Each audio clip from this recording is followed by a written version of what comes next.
He wanted his husband to die with dignity and their marriage to exist in the eyes of the state they called home.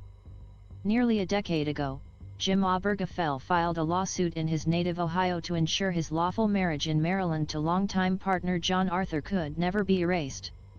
Arthur succumbed to illness before the case was decided, but in 2015, the U.S. Supreme Court ruled in their favor, recognizing their union and establishing national protections for same-sex marriage. On Tuesday, the U.S. Senate took a further step and voted to shore up same-sex, as well as interracial, marital rights in federal law. The bill, named Respect for Marriage Act, now goes to the U.S. House of Representatives and, with Democrats in full control of Washington until January, is virtually assured of passage into law. But Mr. Obergefell, 56, is not celebrating. He worries the bill includes far too many concessions to those who use their religious beliefs as a weapon to persecute others, and that LGBT rights remain vulnerable before a Supreme Court that has veered conservative. He is hardly alone. Support for marriage equality in the U.S. has never been higher than it is today, but LGBT advocates have expressed alarm over a wave of recent anti-LGBT legislation and incidents around the country. For the man who calls himself an accidental activist, that means one thing: staying in the fight for LGBT rights. Born into a family of 6 in the city of Sandusky in 1966, Mr. Obergefell grew up either completely closeted or not knowing who he was as a person.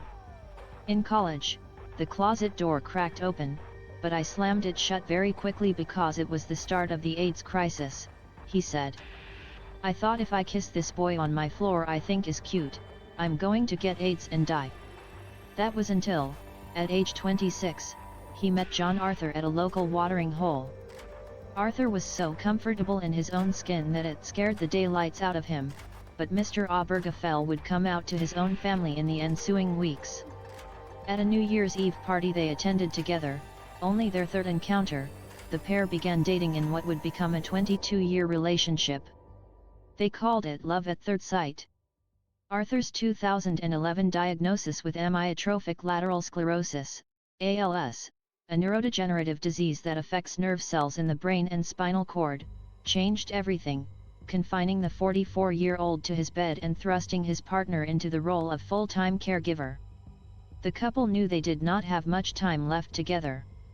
In July 2013, they boarded a medically equipped plane, whose charter costs were paid in full by their family and friends, and flew from Ohio to Maryland, where same-sex marriage was recognized at the time, so that they could be legally married.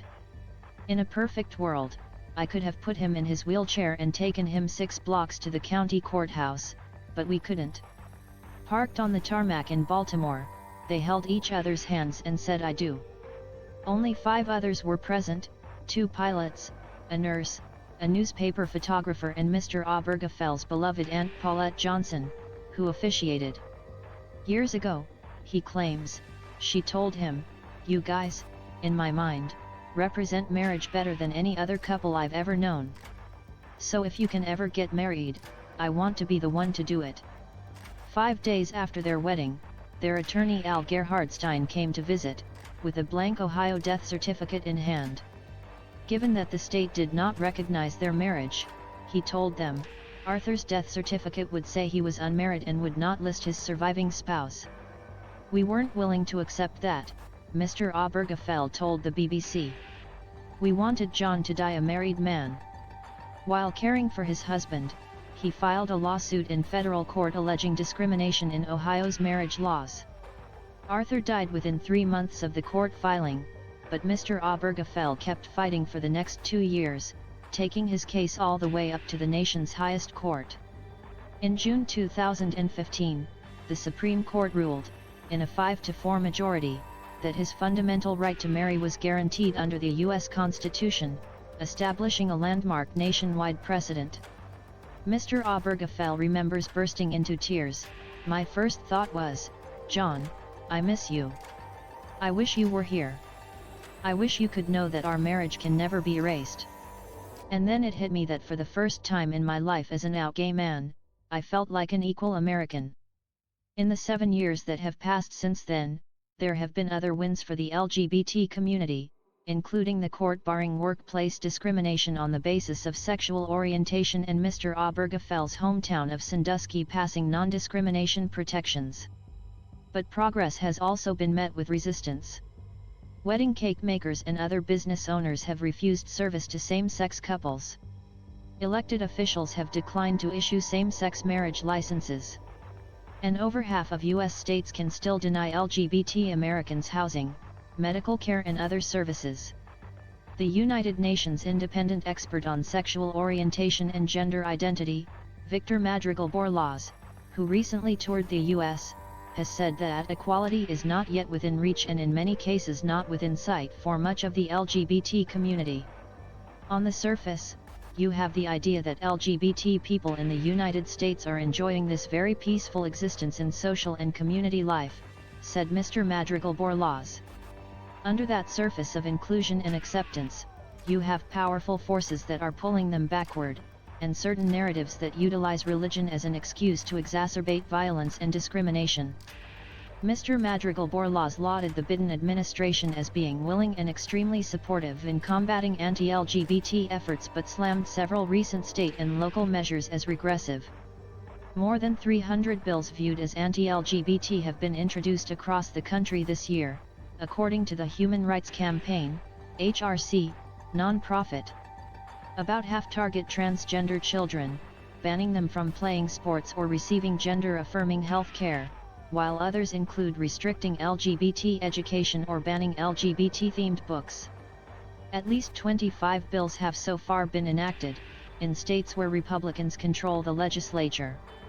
Elected officials at various levels of the Republican Party have also stepped up their rhetoric against members of the LGBT community, frequently attacking opponents of their proposed legislation as sexual groomers and pedophiles. It comes as the number of people identifying as LGBT has risen to a record 7.1% of the population this year, according to Gallup. The polling company also notes that more than two-thirds of Americans now back legal same-sex marriage, also a record high. The Respect for Marriage Act passed just over a week after a mass shooting at an LGBT nightclub in Colorado left 5 people dead and dozens more injured. The bill seeks to quell fears that the Supreme Court, having overturned the nationwide right to abortion, could revisit the Obergefell precedent. But watered down in its final form, the legislation signals that lawmakers in this country, and particularly the religious right, have warped the concept of religious freedom, Mr. Obergefell claims. The bill protects same-sex marriage at the federal level, but leaves room for religious entities to deny services for same-sex couples. It would also effectively return the issue of marriage to individual states if the landmark 2015 decision in Mr. Obergefell's case was overturned. "I've never thought our fight was over," the accidental activist says. "Our fight continues."